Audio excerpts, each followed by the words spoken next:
तो वही आज फिर हुआ जूता चोरी रोमन रेंग्स का। और माइकल कॉल ने बताया कि किस तरह से प्लान हुआ ब्रॉक लेसनर का रिटर्न। तो सबके ऊपर बात करेंगे। वीडियो को लाइक, चैनल को सब्सक्राइब कर दो। तो देखो, स्टार्टिंग होती है आज की मंडे नाइट रॉ की, जहां हम देखते थे विजन यानी कि सेथ रोलिंस की फैक्शन एंटर करती है। और सेथ रोलिंस बताते हैं किस तरह से उन्होंने सबको बेवकूफ बनाया कि भाई वो इंजर्ड हैं, लेकिन सच्चाई सिर्फ दो लोग जानते थे, और वो तो पॉल हेमन और बेकी लिंच। ये इन दोनों के अलावा सबके सब बेवकूफ बन गए। यहाँ तक कि सेथ रोलिंस ये बता दो, उन्होंने अपनी बेटी को भी बेवकूफ बनाया कि किस तरह से उनके सामने लंगड़ा लंगड़ा के चल रहे थे, और जब बीच पे जा रहे थे वहां भी लंगड़ा के चल रहे थे। उसके बाद पॉल हेमन उनकी एंट्री कराते, उनका इंट्रोडक्शन कराते हैं सेथ रोलिंस का as a reigning defending undisputed world heavyweight champion Seth freaking Rollins. और जब वो ये बोलते हैं तो काफी तगड़ा लगता है। लेकिन मेन बात करें तो भैया हमें दिखता है कि एले नाइट आके इंटरप्ट करते हैं। एले नाइट कहते हैं, भैया आखिरी इंसान मैं ही था जिसने तुझे हराया, और नेक्स्ट भी मैं ही बनूंगा। वो चैंपियनशिप मैच की डिमांड करते हैं, लेकिन सेथ रोलिंस चल जाते हैं वहां से। और हम देखते हैं कि एडम पियर्स आते हैं, और वो कहते हैं कि देख भाई सेथ रोलिंस, वैसे तो मैं ये सब करता नहीं हूँ कि भाई हाथों हाथ बिना किसी प्रमोशन के कोई मैच करा दूं, लेकिन कोई सुपरस्टार ये भी नहीं करता कि वो मुझे बेवकूफ बना दे, मेरी मेडिकल टीम को, मैनेजर को बेवकूफ बना दे कि भैया वो इंजर्ड है, और जनरल मैनेजर से झूठ बोले, खासकर अगर वो वर्ल्ड हेवीवेट चैंपियन हो।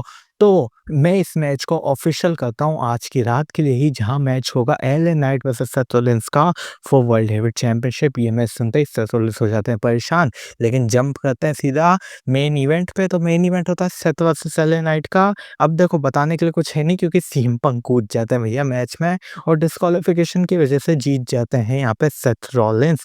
लेकिन असली कारनामे तो यहाँ चालू होते हैं, जहाँ हम देखते हैं सेथ रोलिंस के विजन जो फैक्शन है वो ठिकाने लगाती है सीएम पंक एले नाइट को, दोनों को।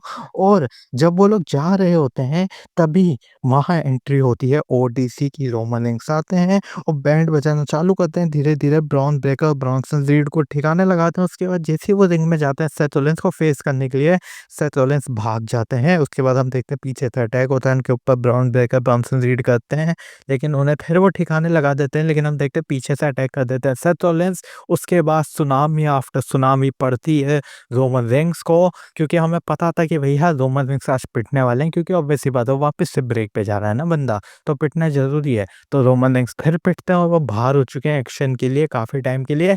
लेकिन फनी पार्ट ये रहता है कि जूते वापस से चोरी कर लेते हैं ब्रॉन्सन रीड रोमन रेंग्स का। वो देख के काफी बढ़िया लगता है। इस बार तो लाल कलर के थे। तो भाई मुझे लगता है ब्रॉन्सन रीड का कैरेक्टर कंटिन्यू ही रहने वाला है। अगली बार से भैया रोमन रेंग्स को नंगे पैर आना पड़ेगा। और इस तरह से हम देखते हैं रॉकी एंडिंग में स्टैंड रोल करते हैं हमारी द विजन फैक्शन, जो कि है सेथ रोलिंस, ब्रॉन्सन रीड और ब्रॉन ब्रेकर की।